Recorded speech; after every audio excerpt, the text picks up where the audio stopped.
everyone, so welcome to the 7th video in our course of English 100.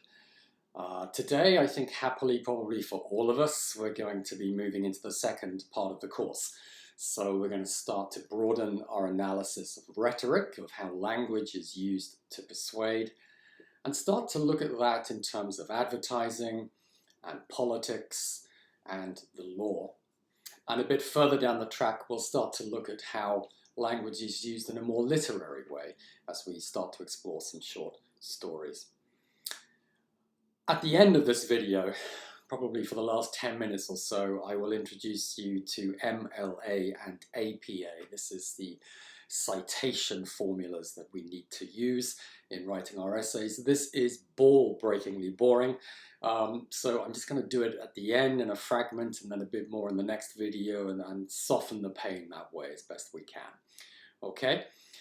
Alright, so now to segue into advertising rhetoric and political rhetoric, I think it will help us to understand the meaning of the word genre. You probably figure you have an understanding of that word. Great. But let's just clarify. Genre comes to us, like so many useful things, from the classical ancient world. It's introduced to us as a term by Aristotle when he differentiates between the basic principles of a tragedy. A noble person makes a mistake.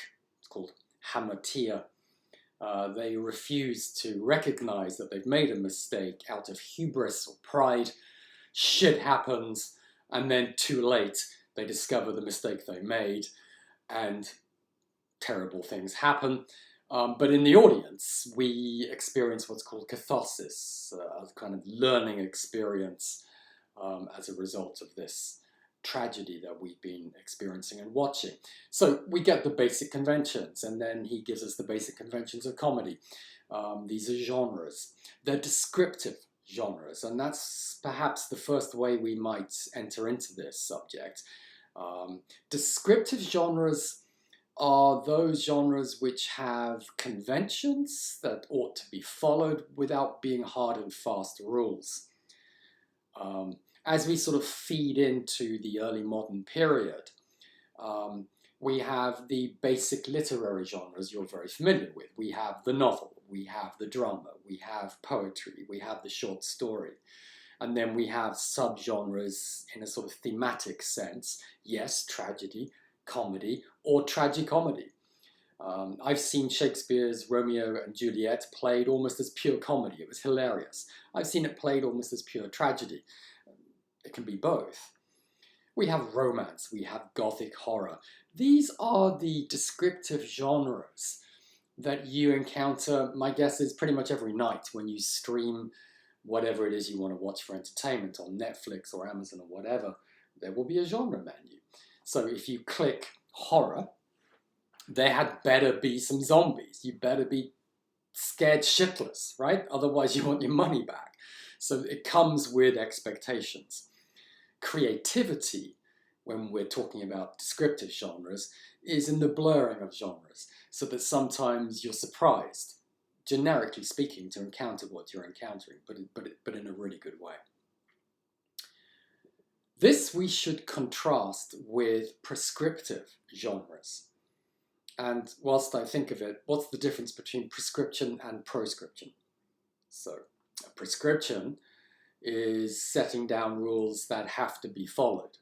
You would go to a doctor and get a prescription telling you what medicine to take. A proscription tells you what not to do. Okay, so that's just an important contrast for you. So, a prescriptive genre, what is that? That's going to be a genre which contains within it rules that have to be followed in a quite strict sense. For example, scientific writing, technical writing. Imagine, for example, that I'm flying my Boeing 747 and I'm at 35,000 feet and the engines flame out, I'm hurtling to the ground. I reach for the technical flight manual. The one thing I don't want to see is metaphor, right? I want to know exactly which buttons to press and when. same with scientific writing. There are basic rules that are followed here in law, of course, and in academic writing too, which is our genre, isn't it? The genre which determines our discourse, our interaction. You know, it's funny, but almost at the end of every term, I get an email from a student, something like what you see on the screen. I'm not kidding. And it kind of makes me smile. It's not like I'm going to deduct marks, but for a start, the request is inappropriate. It's just not going to happen. And secondly, I'm thinking to myself, this is a student who doesn't understand what it is to be a student, who doesn't understand the rules of the game. I'm not offended, but some of my colleagues might be at UBC, SFU, wherever. You need to understand the genre of the discourse that we're involved in here. And perhaps more pertinently, because I don't imagine you're going to write to me like that, more pertinently, there are rules of grammar that we have to follow. There are conventions of academic writing that we need to follow. We avoid contractions.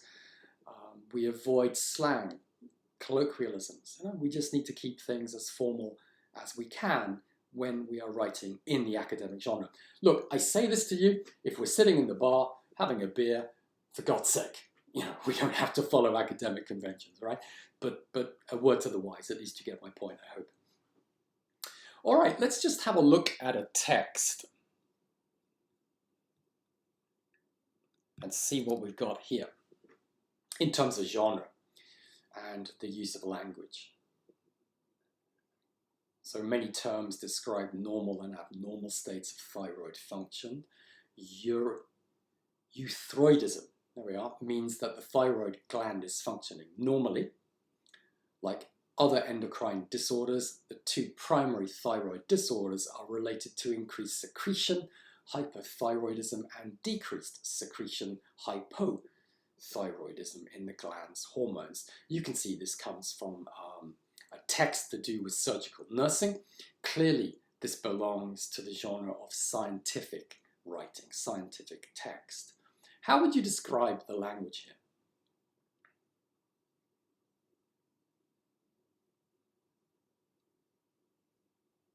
So what I tend to get in the classroom is words like formal and neutral. Some people mention the jargon, which is the use of technical specific words, discipline specific words. Yeah, absolutely, that's there. But there's a bit more to say too. Firstly, let's look at the structure that we've got in front of us, the sequence of ideas, because it's very common in scientific text that we get this. You have a description of a phenomenon or a process in its benign or normal state, shall we say, followed by the categorization of abnormalities. That's exactly what we've got here. Euthyroidism is everything functioning normally, and then we have the list categorizing what goes wrong. So that's the kind of sequence of ideas that we might become familiar with in scientific text. The other thing we should look for is not just what's there, but what is not there. This is something I hope you can take into your other classes. When your instructor says, what do you see? Well, don't just talk about what you see. It's what you don't see that matters sometimes almost as much. What is not here? The thing we've been talking about ad nauseum, I've been talking about. Yeah, metaphor. There's no figurative language here whatsoever. And that's the main reason why it is neutral and formal and you might say flat or purely descriptive. It's because of what's not there. Another word we can use to describe this type of language is monologic. Monologic text encompasses or embraces different genres, scientific, sometimes legal, we'll come to that down the track, but certainly authoritarian texts, texts which tend to use base imperative verbs. And we need these texts sometimes. you have all been onto the Capilano University admissions page on our website here. Of course you have, otherwise you wouldn't be here, right? And on that page, you encounter necessarily monologic text instructing you to do X, Y, Z. Prospective students must submit their transcripts by such and such a date. So the point about monologic text is actually to remove as far as possible any chance of interpretation or argument. That's the point of it. And of course, we can distinguish this from dialogic text, which often imports and uses figurative language and which often invites subjective interpretation. Again, we'll come to this distinction, monologic and dialogic, when we move into the law in perhaps a week or so. Okay, let me just show you, if I may, another text.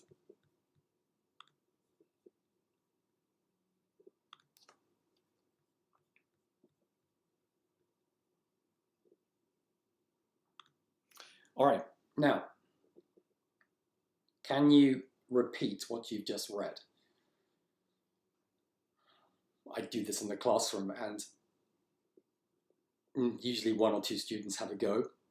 Sometimes they get it right, but most students are kind of, you know, it's kind of, you know, a little bit confusing when you just see it as I gave it to you there just for a few seconds. My first encounter with that text was in a press conference. This was, I wasn't actually there, but it was in a TV news item, and the guy was giving a press conference and said this. And I was sat there thinking, what did he just say? And already he was saying something else. And of course, that's partly what's going on here as a game. So let's just bring it up again and have a closer read. So there are known knowns. These are the things we know that we know. There are known unknowns. That is to say, there are things that we know we don't know, but there are also unknown unknowns. And there are things we don't know we don't know. I think it makes sense, right? I mean, it's logical if you go through it like that. So the first question is, what do you think the genre is here? Some of you will just know this, but otherwise, what do you think it is? I can tell you that the person saying this was Donald Rumsfeld, US Secretary of Defense, and we are in a political genre here. He made this statement in, I think, late 2003. So if you remember, this takes us back into the Iraq War, the second Iraq War. And one of the ostensible reasons for the war on the part of the coalition, not just the Americans, but the coalition, was the deemed presence of weapons of mass destruction in Iraq. The problem became that they couldn't find any. And this was perhaps Rumsfeld's attempt to just get rid of this problem, just, you know, let's move on. And this was what he said in a press conference. Now we know the genre here. If it is confusing initially, and certainly if we hear it without being able to read it slowly, what makes it confusing? What is it? How would you describe the language here? So, what most students pick up on, of course, is the repetition. And we should explore how the repetition is operating here. It may help us to remember the rhetorical device called anadiplosis. I took you to that, I think, in the previous video. So let's just remind ourselves of what that is, because it is a species of repetition.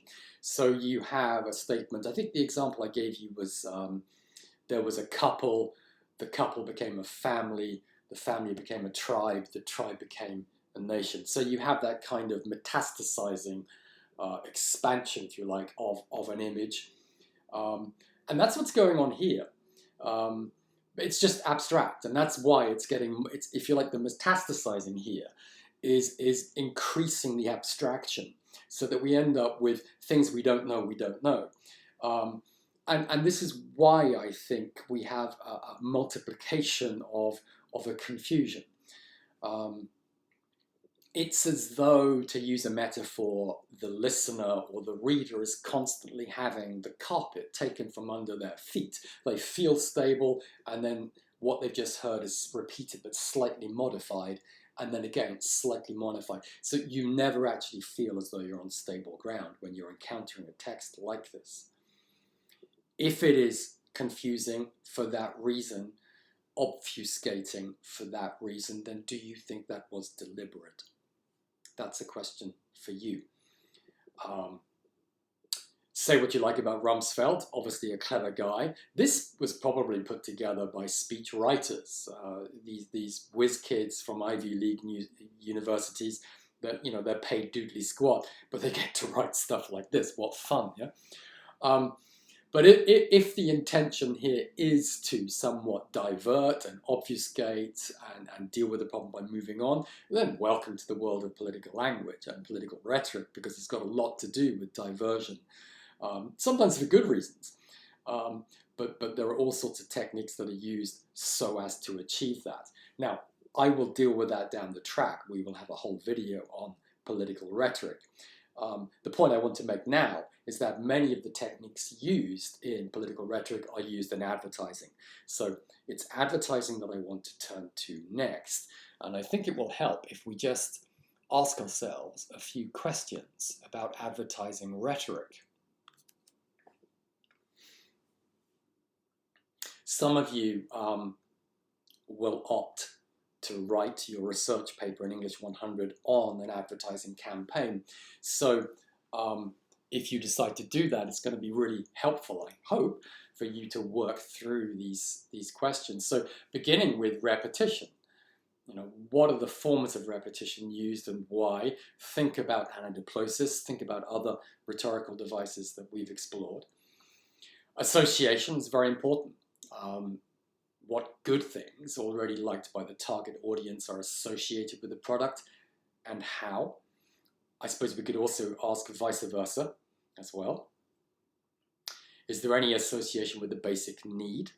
Is it a scare and sell advert? Is there any association with celebrity or cause? What do I mean by scare and sell advert? I'm sure you know. Gentlemen, if you don't wear this particular brand of deodorant, you're not going to get hooked up on Friday night in the nightclub. You know, that sort of thing. It's that injunction for us to go out and buy something.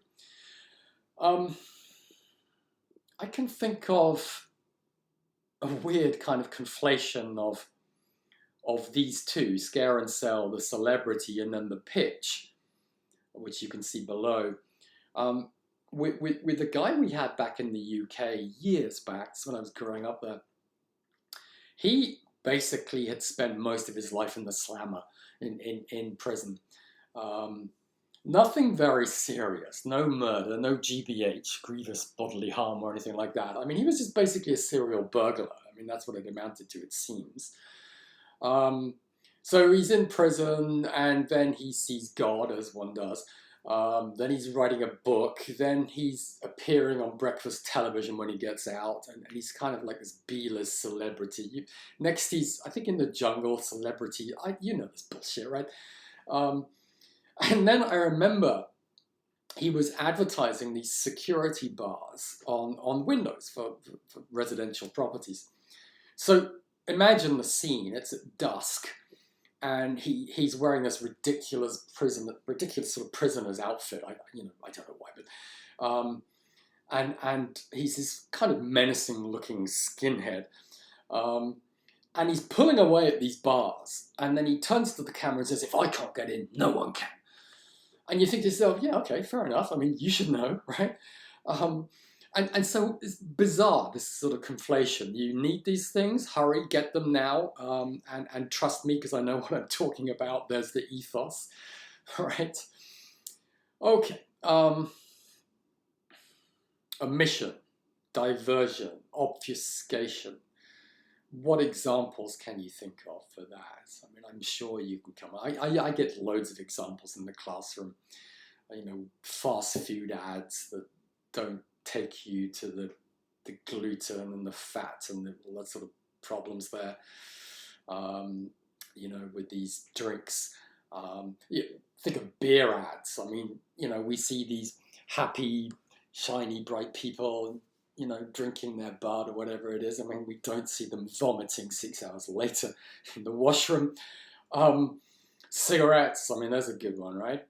I mean, back in the 50s, 40s and 50s, you would often have doctors actually advertising cigarettes. You can just Google and find the Camel tea.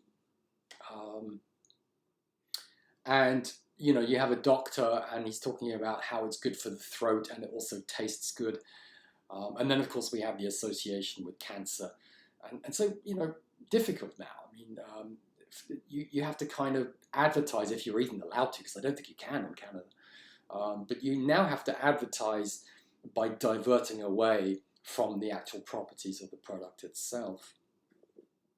Another good example of that I can think of is the famous Ford Pinto vehicle that they manufactured in the early 1970s.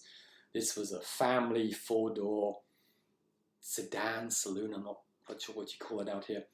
The problem was the design fault in the vehicle. They rushed it into production. And I think basically the fuel tank was way too close to the actual rear of the car. So if you got shunted, there was a good chance the whole car would just go up in flames. And so there were these exploding Pintos going up all over Alabama and Arkansas and Washington State. And then, believe it or not, Ford basically put together an internal secret memo for the CEOs, the top bigwigs. Sort of one column, the cost of closing down the plant, and the other column, the cost of the increased insurance premiums over the next few years, extrapolating the number of anticipated exploding Pintos over the next few years. Can you believe it? Bottom line, cheaper to keep making the car.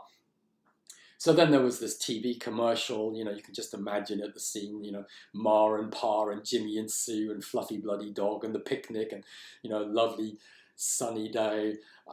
You know, there they are, you know, driving in their potential bomb. And this is one of the first cases of investigative journalism coming to the fore. I think this memo found its way into the hands of a journalist, and Ford was deeply embarrassed and, of course, had to close down the plant. Ah, yes. And, okay, let's just look at the bottom here. We've got something about visual rhetoric. So we interpret visual images by putting them into words. That's actually quite important for us to understand, because some of you will be analyzing a commercial for me in your essay, and it will be literally just what you see, because sometimes words are not used. Words get in the way in advertising, yeah? So we process images in microseconds by putting them into words, mostly adjectival phrases. And the rhetoric of the advert in this sense is persuading us into purchasing by gathering and focusing our attention in a deliberate way. So think of the filters you use on Photoshop and how the commercial in front of you has been put together like that. But then also think about the tableau, the actual scene of the people, the arrangement of bodies and objects, distances, gaps between them, lighting, gestures, clothing, whatever. I mean, you start to piece it all together. But it's all being done so as to persuade. It's obviously rhetorical in that sense. Okay, so now let's imagine that we are a creative team in an advertising agency, and our client manufactures toilet paper. Okay, so what is our basic problem that we have to overcome if we're going to put together an effective advertising campaign? What is our basic problem? Well, perhaps it's this. We can't very well say, buy our toilet paper because it's really good at wiping up shit. I mean, I suppose we could say that. but it would be risky, right? So what do we need to overcome that problem? It's the M word, guys. So yeah, pretty much. If you don't know the answer to one of my questions, just say metaphor. There's a good chance you're going to be right. Okay? You need a metaphor. And that's what you do as an advertiser. So you kind of put yourself in the shoes of someone in the supermarket about to buy toilet paper. Now, good chance is they're not really thinking about toilet paper, right? Because they've got another 100 things bouncing around in their minds. But they know they need it. So, okay, what's the one thing they want it to be? One of my students recently said cheap. Fair enough, I've been there too. Hopefully, for most of us, the answer is soft. We want it to be soft, right? So now we're kind of working with metaphor in a reverse way from the way that we've been doing it. So think about a vehicle for softness. And that will take you to the product tenor, if you like. And so we get fluffy clouds, we get fluffy soft things, all right? And that's basically that's the image you're going to find and use for your advertisement in this case. I remember we had a TV commercial back home for toilet paper, and it was a little boy sitting on the toilet, and he reaches for the toilet paper. As he does so, this little fluffy puppy dog comes in, grabs the toilet paper in his mouth and runs around the house doing a kind of paper trail, using up all the toilet paper. And the little boy goes, "Mama," at the end. And everything about this communicates the vehicle. It communicates softness. So it's, the pedestal of the toilet is a pastel color. It's not a harsh tile. It's a fluffy kind of carpet. It's a flock wallpaper. The dog looks as though it's been blow dried. It was, everything, the soft kind of tenor of the focus, everything is communicating softness here. It's clever in that sense. Okay, let's think of another problem. Let's imagine that our client, in this case, manufactures a tiny bottle of perfume. I don't know how many fluid ounces that's going to be. It's just not very much, right? And it's going to retail for $350. So we have to put together an advertising campaign for that product. What's our basic problem? What's the first hurdle that we have to overcome if we're going to advertise this product? Now, usually I get a lot of answers here and they're not right.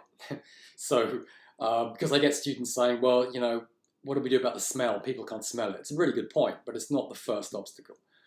Or people say, well, we've got to persuade people to buy ours rather than someone else's. Really good point, but that's not our first obstacle. People say, well, the cost, it's really expensive. Yeah, prohibitively so. That's going to be a problem for us, but it's not the first problem. What is the first problem we have to overcome advertising this product? And the clue is to distinguish it from toilet paper. So hopefully now you get it. In fact, it's exactly what we find in this question here on our sheet. Is there any association with a basic need? That's actually the first question you ask in advertising if you have to put together a campaign.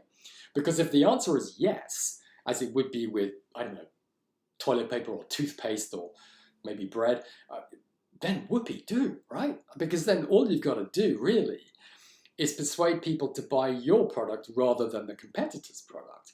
But with something like this bottle of perfume, you've got a much bigger problem to overcome, which is this one. It's not a basic need. So how do you deal with that? Well, one way you can deal with it is to say the reason you should spend so much money on a tiny bottle of perfume is because you're worth it.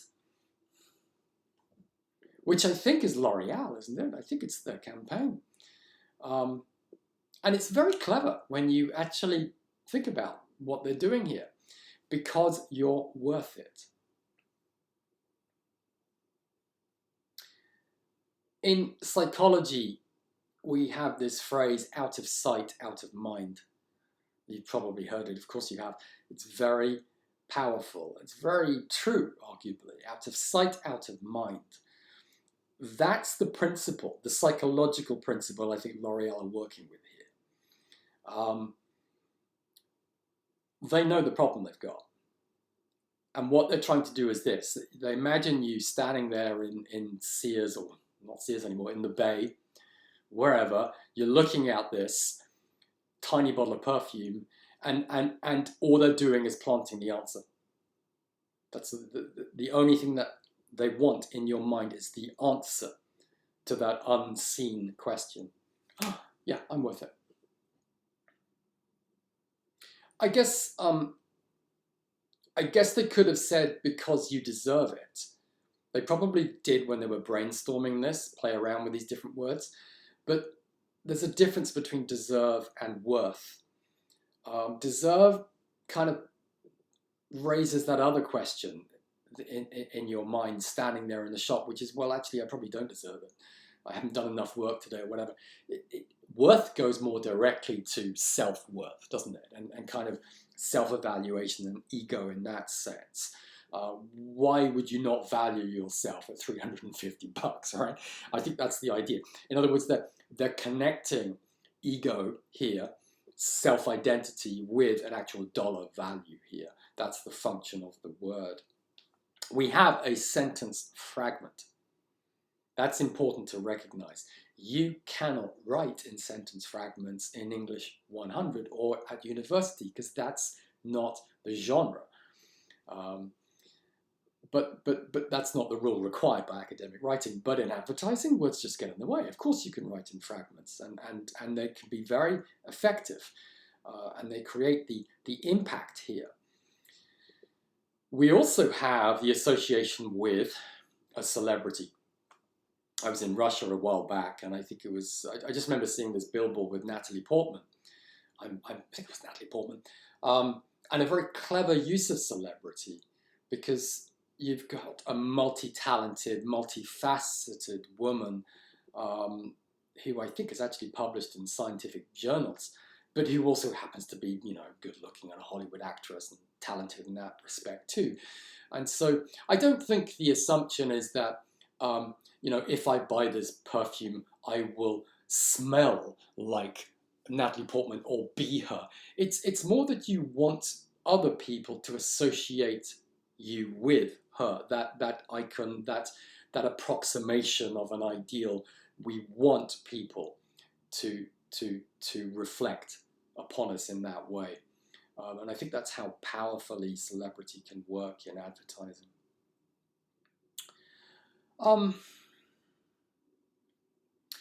Thinking back quite a while now, back in England when I was there was an advertising campaign. I think it was generated by the Milk Marketing Board, some division of the Home Office, which was designed to promote the sales of real fresh cream dairy products. I think that was the point. So I just remember this billboard advert, and sometimes you come across it in magazines, and it was basically a donut, which I'm not going to attempt to draw, because everything I draw looks like a donut and actually doesn't look like a donut. But anyway, just imagine a donut filled with cream and lovely, lovely, lovely things, all right? There it is. But the caption was clever. The caption was naughty but nice. This is clever, because they've got the same problem that we've just been talking about. Nobody needs a fresh cream donut. I mean, my little boy will say, yeah, I need it. You don't, Max. You don't need it. You want it, but you don't need it. They've got the same problem. But here, they're just fronting up to it. They're saying, yeah, we get it. We know you don't need it. But go on, just this once. And it's clever diction. Remember diction? Choice of words. The word naughty takes us to what? I guess they could have said bad for you, but nice. Yeah, but that's too close to the bone, isn't it? I mean, that really is just... naughty suggests mischievous, doesn't it, right? It suggests you're doing something you really shouldn't be doing, but you're not going to burn in hell forever, all right? So just go on, just this once, give yourself a break, have yourself a cream donut. You know, that's how clever the word is, I think. And we have the alliteration, naughty but nice, which gives it the impact. We have the sentence fragment too, a compact, powerful statement, amusing too. It's clever advertising, it really is. Okay, so what I think I should mention now, which kind of goes to the point about omission and diversion and obfuscation, is what is often called weasel language or weasel words. I'm thinking of an essay by William Lutz. So I've got it here next to me. It's called "With These Words I Can Sell You Anything." You can Google it, you can find it. It's actually a really fun essay to read and helpful if you're going to do your research essay on this. But he takes us through all these words that mean bugger all, but which surround us in advertising. So for example, you might go into the pharmacy because you're feeling crappy with a cold and you just buy something because it says helps relieve cold symptoms fast, or you see this in a TV commercial. But this is just nonsense when you actually analyze the words themselves. Help doesn't mean cure, doesn't mean solve, it just means alleviates a bit. Don't know how much, it's going to help, yeah? Enough? Don't know that. Relieve is kind of tautological, kind of means the same thing. Relieve doesn't mean completely cure or solve or redeem, it just means to relieve. Again, a bit, how much? I don't know. Cold symptoms, pretty abstract, but we might agree on that. Fast? Okay, what is that? Is that going to be like 2 minutes? Is it going to be like 2 hours? It's like 2 days? That's not fast, that's slow. It's actually really not saying anything substantive at all.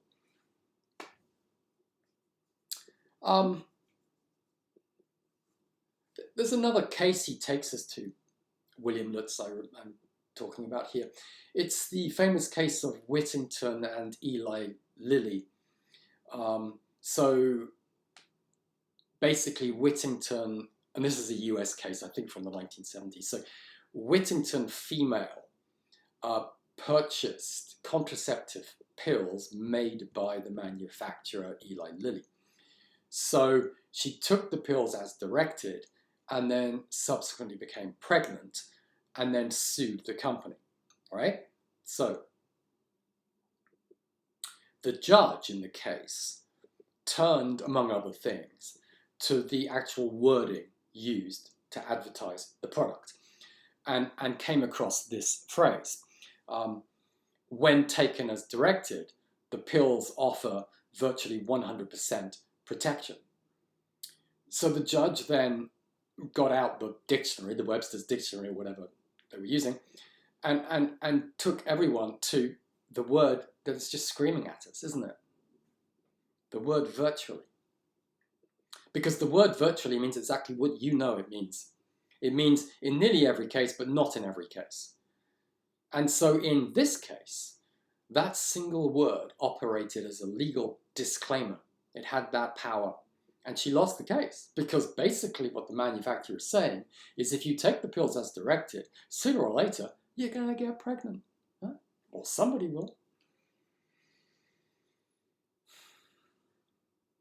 In my former life, I used to be a lawyer. I used to do commercial litigation. So thinking back, a lot of my work in court cases was to do with exactly this problem, with words that spin off on trajectories that were not intended and which cause all sorts of problems in the interpretation of contracts. That's why when you are drafting a contract, if you're a lawyer, what you're going to do is reach for as many clauses as have already been tried and tested by the courts. These are called boilerplate clauses. So what you're going to do actually is find a template from the Law Society of the agreement or the contract you kind of want to create.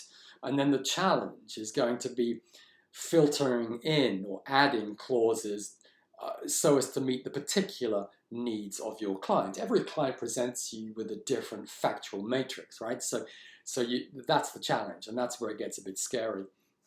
I always had tremendous admiration for those lawyers involved in drafting legislation. We'll actually come to this in the video we do down the track on legal rhetoric, because it's so difficult. It's so difficult to come up with descriptions and definitions that will be all-embracing in all situations, and that won't lead you into multiple court cases to do with interpretation of the statute, right? So, yeah, weasel words. We've got to be really, really careful with them, and you need to be aware of this problem. Okay, I guess a couple of other general vehicles that we should at least allude to here when thinking about advertising rhetoric.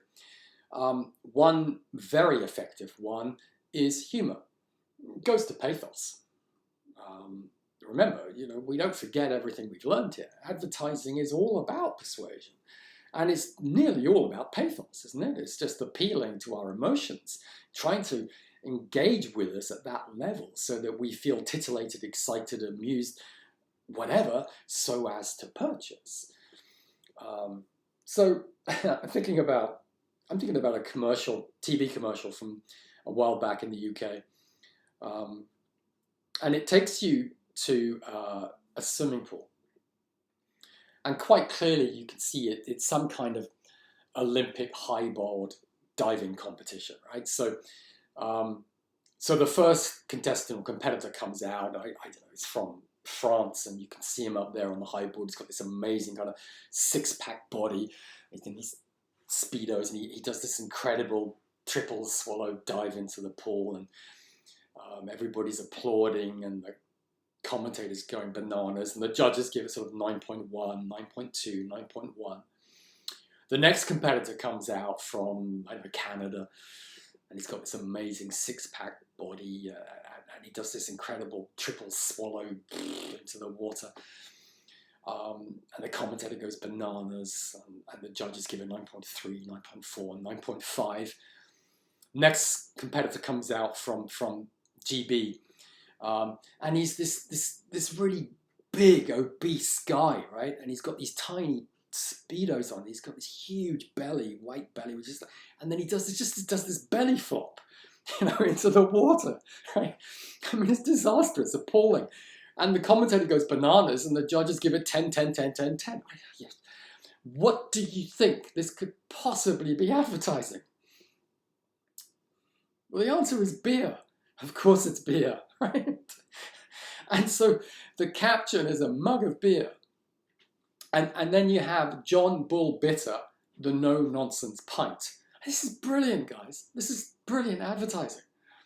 Because it's about kairos and prep on and know your audience and identifying with the audience. And the audience here is, I guess, Joe Blow. It's kind of blue-collar, working-class Joe Blow from up north. I think they make this beer in Manchester, or I don't know, but it's up there somewhere. And none of this artsy-fartsy swallow dive. You just get in the bloody water. That's what it is. You've got this punchy sort of sentence fragment creation here. It's very strong alliteration. This is designed, it's a very kind of masculine rhetoric here, or diction. And the final image, God, it's awful. So you go back to the swimming pool, and the guy's getting out of the water, and his Speedos slip right down, and then he turns around and he gives you a thumbs up. And you think, oh my God, I never want to see this ever again. But the problem is, it's imprinted on your brain forever, together with the product. I don't even drink the stuff, and yet I'm talking to you about it now, so many years later. It's powerful, isn't it? Okay, so now what is the other thing that sells? What's the other really powerful vehicle that sells? And you're all saying sex, yes? Okay, let's see if I can show you this and keep my job. Okay. So, in case you can't quite read it, because it's not very clear, it's a bit smudged, the caption under candies says Jenny McCarthy is wearing her candy shoes in orange. Now, imagine that I am the CEO of Candies and I gave you, I don't know, $250,000 on account of costs 6 weeks ago to come up with an advertising campaign, and you've just shown me this. Holy crap, guys. I mean, not the right expression. What are you doing with my product? What are you doing with my shoes? Putting them here. I mean, I'm about to walk out, right, with my money back. So what do you think the creative team were thinking about when they put this advert together? Well, what I get in the classroom is it's shocking and provocative, and you know, it creates, yeah, absolutely does that. And that's important in advertising, particularly in something like this, because this is presumably a magazine, or I guess it could possibly even be a billboard, but the chances are you're only going to see this for a second or two. You turn the page or you move on. So it needs to have that impact. What else have we got going on here? Well, we have an interesting conflation of images here. Perhaps we have a stereotype, and it's playing with that. It's subverting it. The stereotype of the dumb blonde, yeah? Except she's not. The text she's reading is, again, as blurred in this image, but it's basically the stocks and share prices. It's like the Financial Times here. So we then go to the authority figure being used, Jenny McCarthy, fascinating background. I think she may have been involved in softcore pornography. I don't know. I think she was then involved in children's television. I think she's now campaigning against vaccination, immunization. You've got a multi-talented, interesting, intelligent businesswoman, successful. And so they've pitched this in a very deliberate way. And I guess the main point about this commercial takes us back to what we were talking about with the perfume and the toilet paper. What we have here is an association of something with basic need, but the most basic need. This is what is arguably quite clever about this commercial. We take the most basic need and yet conjure an image which can still look good because she's wearing her candy shoes in orange. The other thing which goes to visual rhetoric here is to look at the way that this is structured visually and the way her body is splayed. Again, it's very deliberate, of course it is. This is operating according to what we call the law of thirds. Some of you will know all about this, of course, but it is the case that when we interpret something in a frame, we tend to do so visually by tracking along thirds, so that the composition is often arranged on that basis. So in this case, I had to crop it a little bit, but basically a third of the way along, we have her thighs, and then if you do that intersection third of the way down, you have the knees. So the splaying of the body is around that intersection of the third, and look what you see at that intersection point. It's the most important thing in this image, in this advert. It is the brand name, and with the big C just tracing around that third intersection. Let me just show you another couple of images just to make that clearer for us. So this is a famous group seen by Velázquez, excuse my pronunciation. He died in 1660. And here we have an intersection around the door, the open door, and that girl's head looking out at us. It's called like a Sprecher figure. It's kind of looking back straight at us. And so the kind of drama in this is her faintly quizzical gaze back at us with the guy in the door frame looking back at us even further. It's brilliant. It's absolutely brilliant, this portrait. And a proper art historian would take you into the depths of this and the cleverness of it. All I'm doing is really showing you that trace, that third intersection where the real drama of this text, this visual text is. Another example I can give you that just came to my mind was this fabulous painting by Turner, William Turner. This is an old battleship, the Fighting Temeraire, and I think this is in the 1830s, and it's just basically sitting there rotting, or maybe it's being moved somewhere. I don't know the provenance of this, but my point quite simply is look at the intersectional thirds here, down the masts into that steamboat, and this wonderful intersection and clash of old and new, right? Of sail and new power. This fabulous sunset, passing of time. My God, what a genius Turner was. Incredible. Anyway, you've got that intersection happening too. All right, now from the sublime to not so much the ridiculous, but something we need to deal with here. Oh my God, yes, here we go. MLA. So, okay, let's bite the bullet and deal with this, and we'll get done in about 10 minutes, less than that maybe. So, MLA stands for Modern Language Association, and it governs how we should properly cite, refer to our sources when we're writing academic essays. The other institution that you need to be familiar with is APA, American Psychology Association.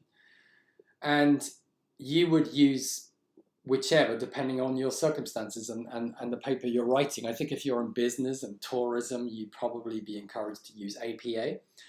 Elsewhere in the humanities, it would be MLA. In psychology, it would be APA.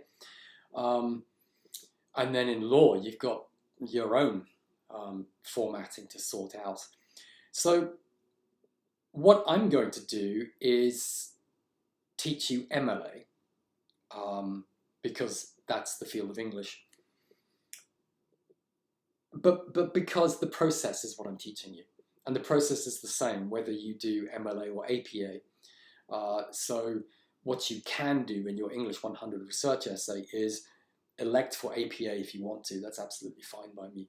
And that may be more helpful for your own future down the track. So APA or MLA, up to you, but I'm going to teach you MLA because I'm teaching you the process, okay?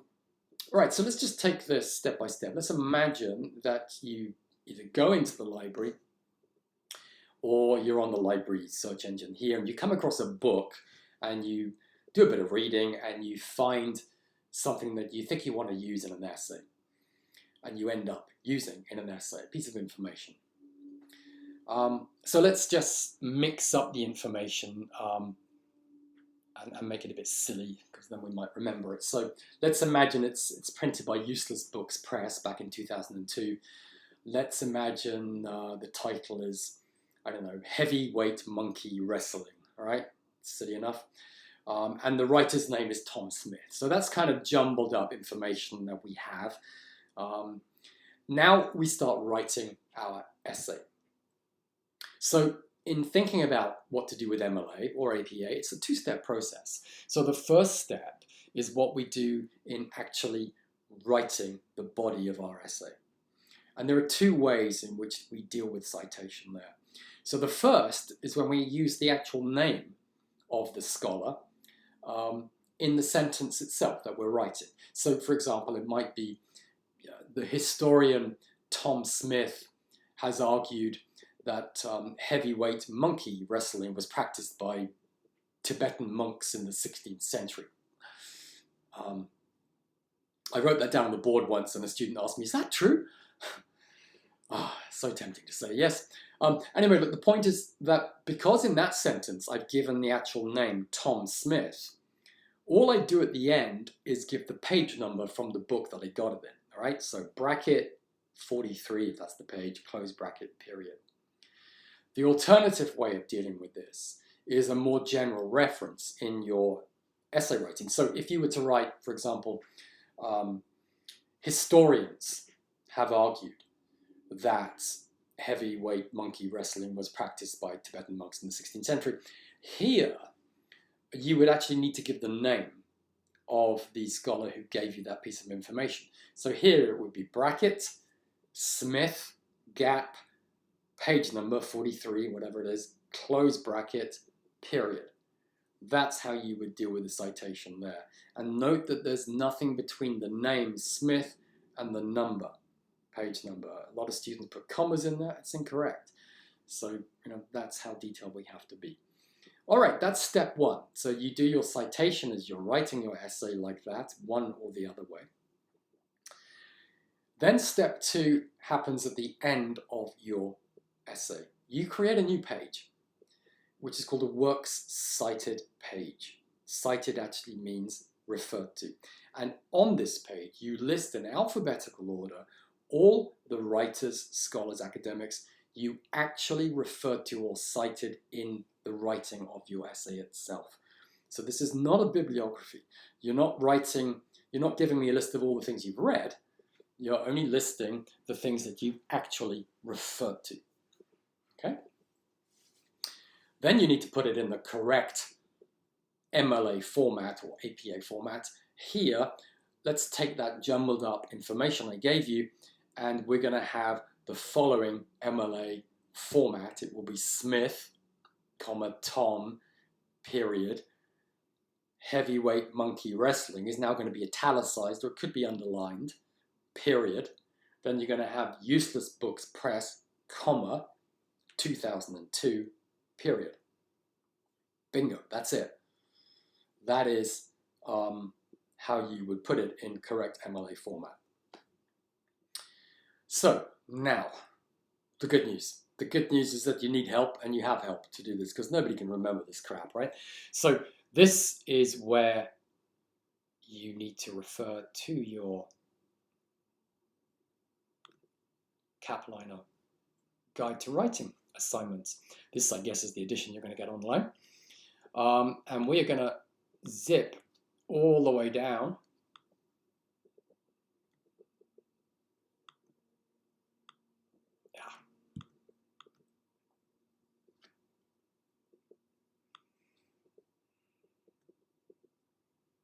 Okay, nearly there. Just bear with me.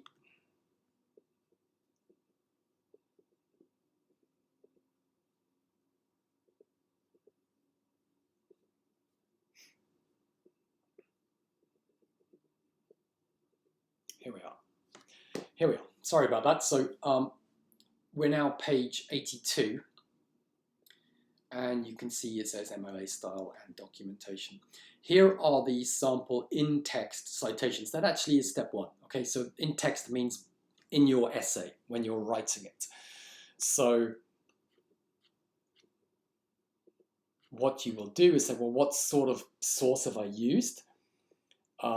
If it's, as I gave you, a work by one author, then you will write your sentence with your quote or your statistic or whatever it is, and then you will use comma, Smith, 43, comma, or Brand, 21, whatever, and do it like that. If it's 2 or 3 authors, they're going to show you how to do it. And that's exactly the point. Whatever your source is, all you've got to do is scroll down here and find the template that's going to work for you. Okay, you can see all of these different types of sources here.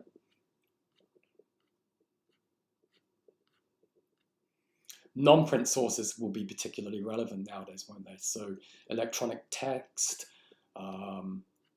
personal interview. And now we get to step 2, which is the works cited page you create at the end. And this is on page 88. So it's basically the same thing, guys, right? So now you're just going to figure out what you've got in front of you and put it in correct format in this works cited page. So you can see here, book by one author.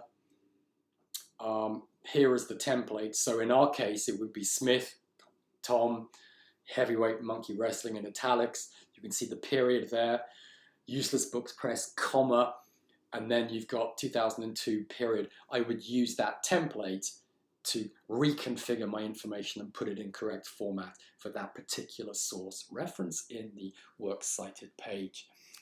And now we have all these different types of templates because we have so many different types of sources.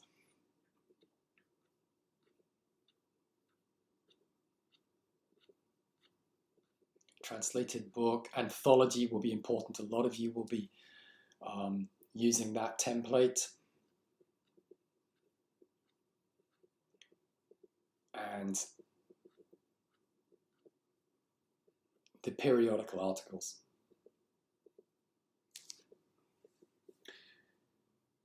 A lot of academic sources are in the form of articles or journals, which can be published quarterly or yearly.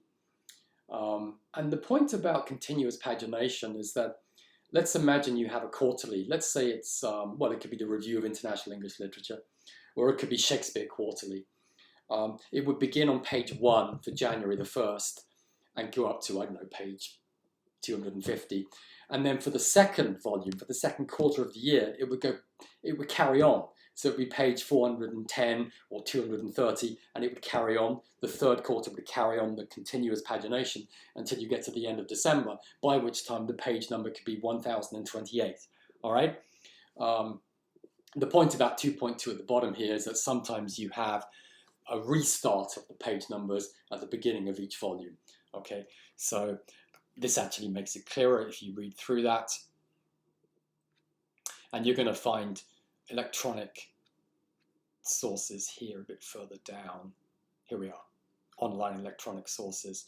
So this is how you will find the template for the source you've used so that you can then put it into a proper MLA format in your Works Cited page. Here we are, personal web, blog, eLearn discussion, thread. This is how you would do it. Okay, fairly straightforward, I think.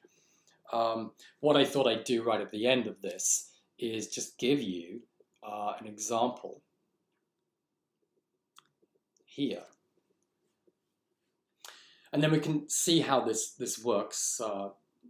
It may already be completely clear to you, but if not, let's just work this. So let's look here. We've got a translation of a novel. We've got a title. We've got a publisher, a date, an editor, and the name of the translator. So what we need to do here, and remember this is the Works Cited step 2 thing. What we need to do here is go back to, I think it's what, page 88, whatever it was, the very beginning of this. I'm probably making you dizzy. I am so sorry. Oh, here we are. Translated book, page 93. And so there's the template. It shows us exactly how we should reconfigure this so as to have the correct MLA format. The next one we have here, we have an anthology, collected poems of the American confessional genre. We have an essay, and the title of the essay, Sylvia Plath on the Rising Sun. We have the author of the essay, and we have the publisher of the anthology and the date. So it's all mixed up, and we have an editor. But all we need to do is just go through this section of the CAP guide, and we arrive here, and I'm just staying on this page now, page 93, selection in anthology or collection of essays. And so here, 1.17 on the screen in front of you is exactly the template we would use to reconfigure the information on the right-hand side of the screen here so that we have everything in the correct MLA format for Works Cited page. A tip here, because students get a little bit confused. I would use the metaphor of a box inside a box. That might help you. So what do you actually put in italics? The answer is the big box, all right? So if you've got something like here, an essay, that's what you're going to put here in quotation marks. And the essay is found inside a bigger box, a bigger publication. In this, it could be a book. In this case, it's an anthology, which is a collection of essays. And so that, the title of the book or the title of the big box of the anthology, is what you will italicize or underline. Think of it like that, and things will be, I think, a lot clearer for you. And in fact, why don't I just give you here the answers? And then hopefully you can see how this all works. And I've given this to you as documents in the eLearn sort of Moodle place, so that you can just look at these yourselves in your own time. But here we are. So the first one, remember this, it was a translated book. We found the template. We've used the template to get everything in the right order. And so we have our correct answer, Barton John Motocredit, translated Penguin 1999. The second one, again, we found our template on page 93 of the CAP guide. We've used the template to reconfigure everything, and now we've got the correct format here. And you can see the essay in quotation marks is to be found inside the bigger work, the anthology, which comes to us in italics here. And look at the comma, edited by Samantha West, comma, Dream Publishing, comma, and the way the pages are done. You know, let me be honest with you. I hated this bullshit when I was a student. Hate it now. I think it's terribly unfair on you that there's APA and MLA and all this sort of crap. Oh, what can I say? I'm sympathetic. I feel sorry for you, but tough shit, right? The problem is that there are MLA monsters out there. I can think of one or two in my department, and they're out there at SFU and UBC and wherever you end up. And you know what they do? They get your research essay, and the first thing they do is go to your works cited page at the back and go hunting, almost with a magnifying glass, looking for commas which are there which shouldn't be, and vice versa, and all this sort of bullshit, right? And they deduct marks. So, like it or not, however painful this is, you have got to do this with forensic attention to detail.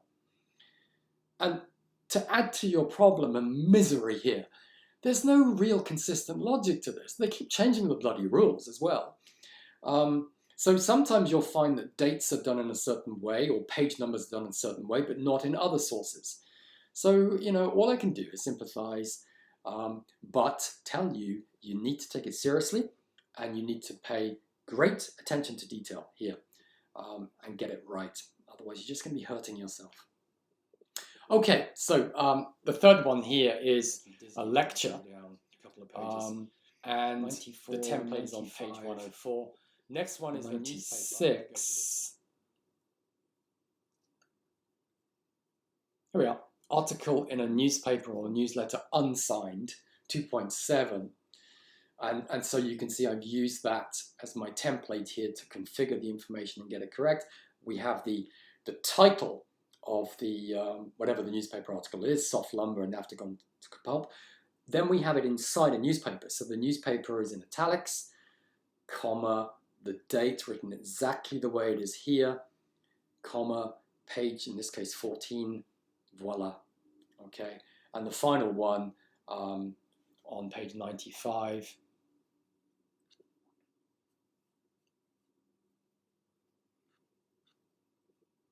Yeah, this is in a journal here with continuous pagination, and you can see the template that I've used to configure things correctly.